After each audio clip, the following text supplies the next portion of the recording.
Hello student, this is Paresh sir and today we will be doing the topic thermodynamic of equilibrium and Gibbs energy. This is my fourth video.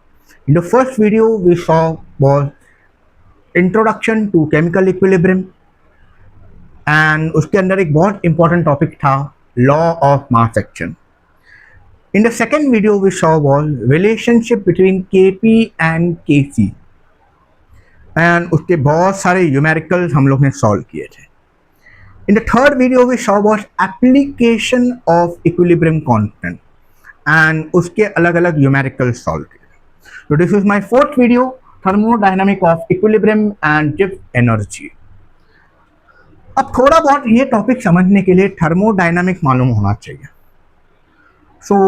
एक बहुत important formula study किया होगा thermodynamic में, जिसमें delta G is equal to delta G not plus R T natural log Q.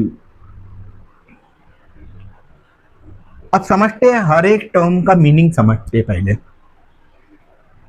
Delta G stand for Gibbs free energy. Delta G naught stands for standard Gibbs free energy.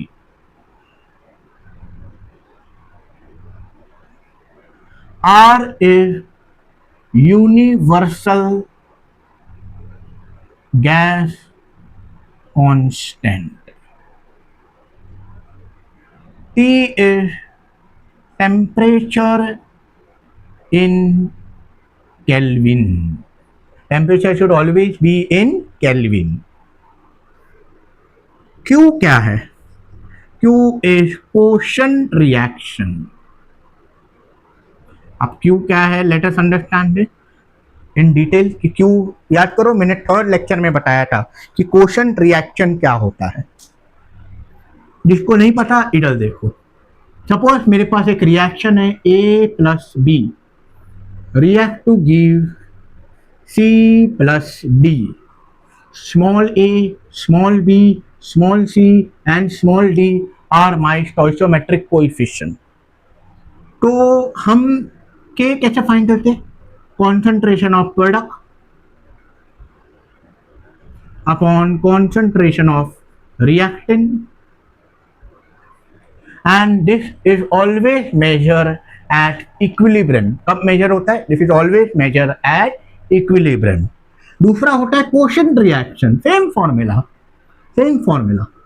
for concentration of product upon concentration of reactant raised to the stoichiometric coefficient. फर्क क्या है फिर? This is measured at equilibrium and this is measured at any time. ये जो Q है वो ये है, this is measure at any time. अब सवाल आता है कि ये कब डालने का फिर इधर? जब रिएक्शन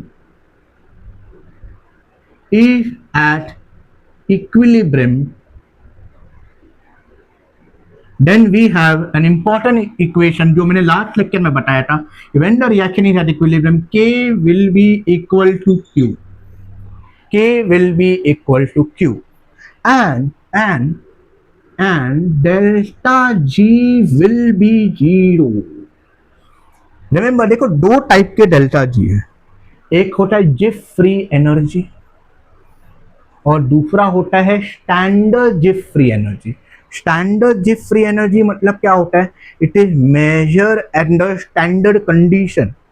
मतलब standard condition mean the pressure should be 1 atm and the temperature should be 298 kelvin.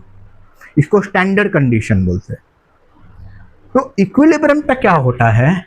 जो K क्या बन जाएगा? Equal to Q and delta G will be equal to 0. तो अब क्या हो जाएगा? देखो, ये डेल्टा G 0 हो गया. इधर देखो, ये क्या हो गया? 0 is equal to delta G not plus R T Q क्या बन जाएगा, इक्वल टू के, तो नेचुरल लॉग के। तो कहना right here delta G not is equal to, ये पूरा टर्म इधर चला जाएगा, तो क्या हो जाएगा minus are T natural log के। अब एक चीज याद रखना, जब नेचुरल लॉग को लॉग टू द बेस 10 में कन्वर्ट करना है तो हम क्या करेंगे, 2.303 से मल्टीप्लाई करेंगे, 2.303 R T log to the base 10 के। This is my important formula for numerical. Please note down this part. Let us go to the next part. तो जिप एनर्जी का फॉर्मूला क्या था, delta G not is equal to minus 2.303 R T log to the base 10 K. अब तुम्हें thermodynamic में study किया है कि जिप एनर्जी का एक और फॉर्मूला है, delta G not is equal to delta H not minus T delta F not. क्या है, हर एक टर्म का मीनिंग समझते हैं। डेल्टा जी नॉट तो पता ही है, standard free Gibbs energy. Delta H not क्या है, standard enthalpy of reaction. T क्या होगा, temperature delta H not. T क्या होगा, temperature in kelvin. Delta S not क्या होगा, स्टैंडर्ड एंट्रोपी चेंज। अब हम क्या करेंगे, ये मान लो मेरा इक्वेशन 1 है और ये है इक्वेशन 2। हम क्या करेंगे, इन दोनों को हम क्या करेंगे, इक्वेट करेंगे। तो equating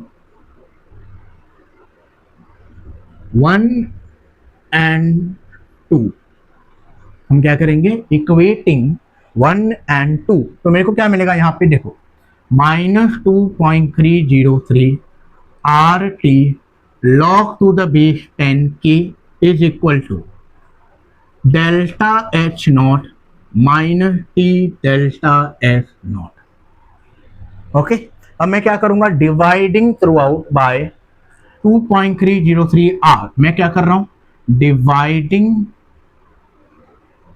through out by 2.303 R T. क्या कर रहा हूं, dividing throughout by 2.303 R T. तो ये क्या हो जाएगा, minus 2.303 R T log to the base 10 K upon 2.303 R T is equal to delta H not upon 2.303 R T minus T delta F not upon 2.303 R T. मैं क्या करता हूं, थोड़ा सा सिंप्लीफाई कर लेता हूं। मैं क्या करता हूं, यहाँ पे माइनस साइन लगा देता हूं, माइनस 2.303 आर टी। तो इधर क्या हो जाएगा माइनस, इधर क्या हो जाएगा माइनस। अब मेरे को बात बताओ, इधर माइनस कर दूंगा तो माइनस माइनस क्या हो जाएगा, प्लस। ओके, तो इसको फर्दर सॉल्व करेंगे तो क्या हो जाएगा, 2.303 R T, 2.303 R T cancel, इधर कुछ कैंसिल तो होगा ही नहीं। इधर क्या कैंसिल होगा, टेम्परेचर कैंसिल हो गया। तो मेरे को एक बहुत इंपॉर्टेंट एक्सप्रेशन आने वाला है, which is log to the base 10 K is equal to minus delta H upon 2.303 R T plus delta S not upon 2.303 R. This is my very important expression. Please note down this part. Let us come to some important graph. ये मेरे पास एक expression आया था पहले, तो मान लो ये expression है, इसको मैं प्लॉट कर रहा हूं वाई एक्सिस पे। log टू द बेस 10 को क्या प्लॉट किया मैंने, वाई एक्सिस पे। तो ये है मेरा वाई एक्सिस। दो इंपॉर्टेंट ग्राफ आने वाला है। तो log to the base 10 k on the y axis, log to the base 10 k on the y axis, 1 upon t को मैं प्लॉट कर रहा हूं x एक्सिस पे। 1 अपॉन टी को क्या प्लॉट किया मैंने, x एक्सिस पे। तो ये x एक्सिस है मेरा। 1 अपॉन टी, टी क्या है, temperature. 1 upon T on the x axis. तो जरा मेरे को एक बात बताओ, इक्वेशन ऑफ अ लाइन का फॉर्मूला पता है ना आपको? क्या होता है इक्वेशन ऑफ अ लाइन का formula? y is equal to mx plus C. Equation of a line y is equal to mx plus C. तो जरा मेरे को एक बात बताओ, ये हो जाएगा मेरा slope of the line m। m क्या बन जाएगा मेरा, स्लोप ऑफ द लाइन।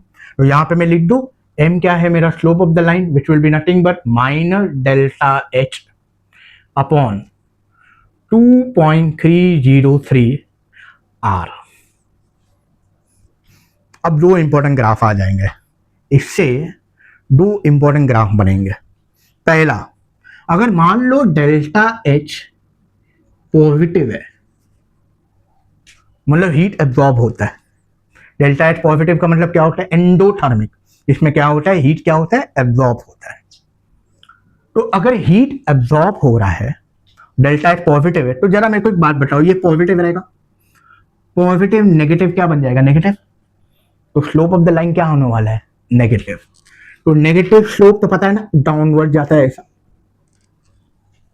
तो this is my important graph for endothermic reaction. Endothermic reaction के लिए ये ग्राफ बन जाएगा मेरा। और यही अगर डेल्टा एच नेगेटिव रहेगा, नेगेटिव कब होता है, exothermic, heat is given out. तो जरा मेरे को एक बात बताओ, अगर ये डेल्टा एच नेगेटिव है, तो नेगेटिव नेगेटिव क्या हो जाएगा, पॉजिटिव। तो स्लोप क्या बन जाएगा, पॉजिटिव। पॉजिटिव स्लोप ऐसा रहता है। So this is my graph when the reaction is exothermic reaction.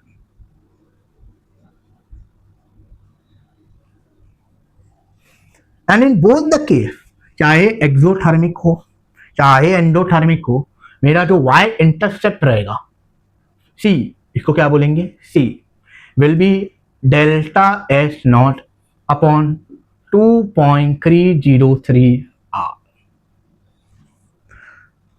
So this is the important graph. This is for endothermic reaction and this is for exothermic reaction. इसके बहुत सारे numerical पूछे गए हैं JEE and NEET में। तो please note down this important graph. Let us go to the further part of the lesson. Effect of temperature on the equilibrium constant. Temperature change किया तो क्या होगा, लेट अस अंडरस्टैंड दिस। ये मेरे पास एक important expression था जो पहले मेरे को आया था। अब मैं क्या कर रहा हूं, एक टेम्परेचर लिया मैंने T1, टेम्परेचर लिया मैंने T1। तो मेरे को एक एक्सप्रेशन आने वाला है which will be nothing but log to the base 10 K1 is equal to minus delta H not upon 2.303 r T1 plus delta H not upon 2.303 r। क्या क्या चेंज हुआ, K चेंज हुआ। याद करो मैंने पहले लेक्चर में बताया था K only changes with temperature. तो जब टेम्परेचर T1 था तो K क्या बन गया, K1, और इसको क्या लिखा मैंने, T1। बाकी कुछ भी चेंज नहीं होगा। अब मैंने टेम्परेचर T2 लिया और ऐसे लिया मैंने T2 is greater than T1। तो अब क्या बनेगा मेरा इक्वेशन बताओ, log to the base 10 K2, ये तो एडिटिव रहेगा delta H not upon 2.303 R T2, और ये तो एडिटिव रहेगा delta H not upon 2.303 R। इसको मैं ले रहा हूं इक्वेशन 1, इसको मैं ले रहा हूं इक्वेशन 2। अब मैं क्या कर रहा हूं, 2 को 1 के साथ सब्ट्रैक्ट किया मैंने, सब्ट्रैक्टिंग 2 फ्रॉम 1, तो क्या बन जाएगा इधर देखो, log to the base 10 K2 minus log to the base 10 K1। जरा मेरे को एक बात बताओ, जब सब्ट्रैक्ट करेंगे, इसको इसके साथ सब्ट्रैक्ट करेंगे, तो ये और ये क्या होने वाला है, कैंसिल हो जाएगा। ये और ये क्या होने वाला है, कैंसिल हो जाएगा, क्योंकि सब्ट्रैक्ट कर रहे हैं हम लोग। और ये क्या हो जाएगा, ये तो नेगेटिव ही रहेगा, minus delta H upon 2.303 R T2, और ये क्या हो जाएगा, सब्ट्रैक्ट करें ना, माइनस माइनस क्या हो जाएगा, पॉजिटिव हो जाएगा। तो इसको क्या लिखेंगे, plus delta H upon 2.303 R T1। I repeat once again, इसको इसके साथ सब्ट्रैक्ट किया मैंने, तो log to the base 10 K2 minus log to the base 10 K1, ये और ये कैंसिल हो जाएगा, ये माइनस मैंने एडिटिव रखा, और ये क्या हो जाएगा, माइनस माइनस क्या हो जाएगा, plus.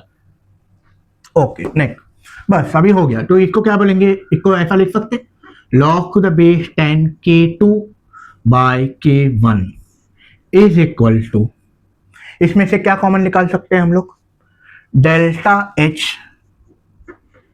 Upon 2.303 R, delta H upon 2.303 R, bracket में क्या बचा, ये पहले लिख रहा हूं मैं, 1 upon T1 minus 1 upon T2। Further simplify कर रहा हूं, log to the base 10 K2 by K1 is equal to delta H upon 2.303 R T2 minus T1 upon T1 into T2. This is also called Van Hoff equation. This is a very important formula for numerical. Please note down this part. Let us go to the further part.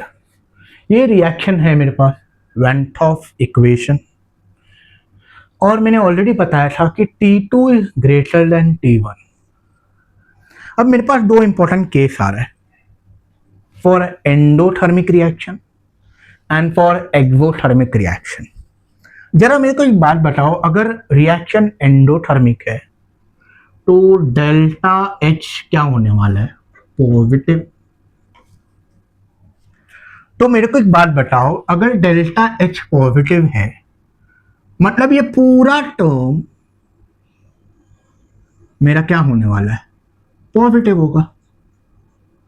देखो temperature तो हमेशा ही positive होता है, R भी क्या होता है, positive ही होता है। तो अगर डेल्टा H पॉजिटिव है तो मेरा ये पूरा टर्म क्या होने वाला है, पॉजिटिव। तो can I write here like this, log to the base 10 K2 by K1 will be what, positive. और अगर log to the base 10 K2 by K1 अगर पॉजिटिव है तो K2 will be greater than K1। और यही अगर exothermic reaction हुआ, exothermic में क्या होता है, डेल्टा H क्या हो जाता है, नेगेटिव, हीट इज इवॉल्व। तो अगर नेगेटिव है तो ये पूरा टर्म भी क्या होने वाला है, negative.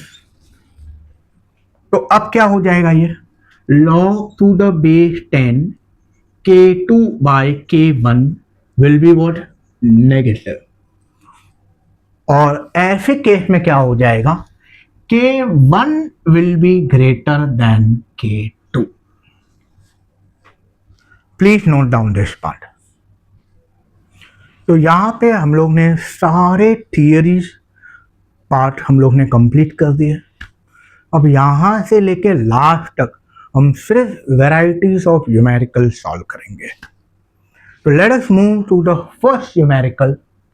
From the following data show whether the reaction is exothermic और एंडोथर्मिक। अपने को फाइंड करना है कि रिएक्शन एक्सोथर्मिक है या एंडोथर्मिक है। तो देखो यहाँ पे K का वैल्यू इधर है एट 25 डिग्री सेल्सियस और यहाँ पे K का वैल्यू ये है एट 50 डिग्री सेल्सियस।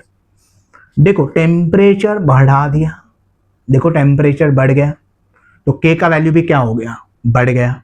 तो अगर K का वैल्यू बढ़ा है, टेम्परेचर अगर इंक्रीज हो रहा है,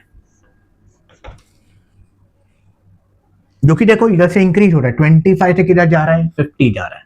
और अगर टेम्परेचर इंक्रीज हो रहा है, K का वैल्यू भी इंक्रीज हो रहा है, तो रिएक्शन क्या होगा? एंडोथर्मिक होगा। रिएक्शन क्या होगा? एंडोथर्मिक। तो यहाँ पे ये जो रिएक्शन है ये क्या होगा? एंडोथर्मिक।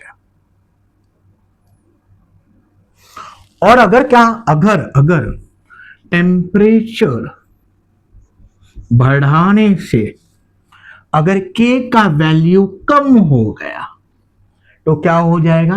एक्सोथर्मिक।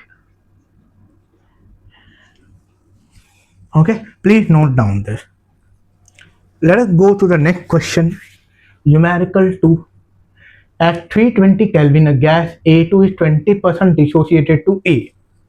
मेरे पास एक गैस A2 है, is 20% dissociated to A. इसको बैलेंस करेंगे A2, ये 2A हो जाएगा। The standard free energy change at 320 Kelvin and 1 atm in joule per mole is. ये JEE 2018 का सवाल है। तो let us see how to solve this question. मेरे को क्या फाइंड करने का? Standard free energy change. Standard free energy change का फॉर्मूला क्या है? Delta G is equal to -2.303 R T log to the base 10 K. इसको हम सब्स्टिट्यूट करेंगे वैल्यू -2.303 आर। अब सवाल आता है आर क्या डालने का। एक चीज याद रखो, अगर जूल में, देखो मेरे को आंसर किस में चाहिए? जूल में चाहिए। तो हमेशा याद रखो अगर जूल में चाहिए तो आर का वैल्यू डालने का 8.314। अगर आंसर मेरे को जूल में चाहिए तो आर का वैल्यू क्या डालने का? 8.314। और अगर कैलोरी में चाहिए तो आर का वैल्यू डालने का 2। जूल में चाहिए तो आर का वैल्यू 8.314, कैलोरी में चाहिए तो आंसर आर का वैल्यू क्या डालोगे? 2।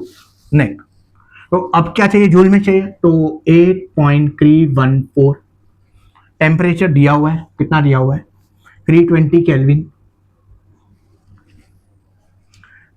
इसको कैसे रखेंगे? लॉग टू द बेस 10 के तो मेरे को फाइंड करना है। एक बार के आ गया तो आंसर भी आ जाएगा मेरे को। तो चलो पहले हम लोग क्या फाइंड करेंगे? के फाइंड करेंगे। इनिशियल कितना था ये? Atmospheric pressure 1 atm, 1 atm। और ए तो बना ही नहीं था स्टार्टिंग में, तो 0 डाल दूं मैं। A2 कितना है? 1 atm पे, और ये A तो बना ही नहीं है स्टार्टिंग में, तो इसको क्या डालेंगे? 0। कितना परसेंट डिसोशिएट हुआ? देखो 20% डिसोशिएट हुआ। तो हम क्या करेंगे? 20% ऑफ 1 atm फाइंड करेंगे, क्योंकि 20% डिसोशिएट हुआ ना। तो 20% इनिशियल प्रेशर कितना था? 1 atm, तो कितना हो जाएगा? 0.2 atm। तो A2 0.2 क्या हो जाएगा? इक्विलिब्रियम पे 20% डिसोशिएट हुआ तो यहाँ पे 1 तो था ही पहले, डिसोशिएट हुआ तो 0.2 कम हो जाएगा। अगर यहाँ पे 0.2 कम हो रहा है तो ये तो 2 मोल है, ये 1 है और यहाँ पे 2 मोल है। अगर यहाँ पे 0.2 कम हो रहा है तो इधर क्या होगा, डबल बढ़ेगा, तो यहाँ पे हो जाएगा 0.4। क्यों 0.4? इसका स्टोइकोमेट्रिक कोएफिशिएंट 1 है, इसका कितना है 2 है। अगर यहाँ से 0.2 कम हो रहा है तो यहाँ पे 0.4 बढ़ेगा, तो ये कितना हो जाएगा, 1 माइनस 0.2 कितना हो जाएगा 0.8। ओके, और ये तो 0.4 ही रहेगा। तो मेरे को के का वैल्यू क्या मिलेगा, partial pressure of product A the whole square upon partial pressure of A2, और एक पार्शियल प्रेशर ऑफ ए कितना है 0.4 the whole square upon partial pressure of A2 कितना है 0.8। इसको सॉल्व करेंगे तो कितना हो जाएगा 0.4 मल्टीप्लाई बाय 0.4 अपॉन 0.8, 1 जा 2 जा 2 1 जा 0.2। अब ये के का वैल्यू मैं इधर सब्स्टिट्यूट कर देता हूं तो क्या मिलेगा मेरे को, delta G is equal to minus 2.303 8.314 320 log to the base 10 0.2। Delta G is equal to minus 2.303 into 8.314 multiply by 320 log to the base 10। 0.2 को कैसे लिखेंगे 2/10, 0.2 को कैसे लिखेंगे हम लोग 2/10। इसको पूरा हम अगर सॉल्व करेंगे तो मेरे को आंसर आएगा 4281। इसको पूरा सॉल्व करेंगे तो आंसर कितना आ जाएगा 4281। कैसे, इधर देखो, delta G is equal to minus 2.303। अब एक चीज याद रखो, इसको अगर मैं इंटरचेंज कर दूं तो ये प्लस हो जाएगा, तो 2.303 8.314 multiply by 320 log to the base 10 10 divide by 2। 2.303 8.314 multiply by 320 log 2 1 जा 5 जा, और log 5 का वैल्यू होता है अप्रोक्सीमेटली 0.7। अब इनको पूरा मल्टीप्लाई करोगे तो आंसर आएगा 4281। तो option A is the answer. Please note down this. Let us go to the next question, numerical 3. Consider the following reaction approaching equilibrium at 27 degree Celsius and 1 atm pressure. ये मेरे पास एक reaction है। The standard Gibbs free energy change at 27 degree Celsius is minus dash kilojoule per mole, और इधर लिखा है round off to the nearest integer। तो मेरे पास एक रिएक्शन है A plus B react to give C plus D, और forward reaction का इक्विलिब्रियम कांस्टेंट दिया हुआ है 10⁻³ और बैकवर्ड रिएक्शन का दिया हुआ है 10⁻²। तो क्या हम K फाइंड कर सकते हैं? ये हमने देखा था सेकेंड लेक्चर में कि K is equal to KF upon KB। KF कितना है 10⁻³ अपॉन के भी कितना 10⁻²। इसको सॉल्व करेंगे तो कितना आएगा 10। ओके, क्या बोला है next, the standard Gibbs free energy change दिया हो, फाइंड करना है। तो delta G not is equal to क्या है formula, minus 2.303 RT log to the base 10 K। तो माइनस 2.303 R क्या डालोगे 8.314 मल्टीप्लाई बाय टेम्परेचर कितना है यहाँ पे 27 कितना हो जाएगा 300 kelvin, and log to the base 10 K, log to the base 10 K का वैल्यू कितना आया 10। इसको सॉल्व करेंगे तो कितना आएगा माइनस 2.303 8.314 मल्टीप्लाई बाय 300, और log 10 का वैल्यू क्या होता है 1। अब इनको फर्दर मल्टीप्लाई करके तो आंसर आ जाएगा माइनस 5736.66 जूल। मेरे को क्या चाहिए, किलो जूल में चाहिए, तो ये क्या हो जाएगा -5.736 किलो जूल। अब क्या बोला है, ये आंसर मत लिख देना क्योंकि वो लोग ने बोला है। अच्छा, ये JEE का सवाल है, ये पूछा गया था JEE 2023 का सवाल है। तो अगर तुमने ये 5.7 डाल दिया ना इधर तो आंसर रॉन्ग हो जाएगा। क्या बोला है देखो, round off to the nearest integer. 5.6 का नियरेस्ट इंटीजर क्या रहेगा, 6। तो आंसर क्या लिखोगे, 6। Please note down this question. So I hope you enjoyed my 4th video. तो thank you everyone for watching my video. Next lecture में हम देखेंगे ले चैटलियर प्रिंसिपल। तब तक के लिए बाय एवरीवन, टेक केयर।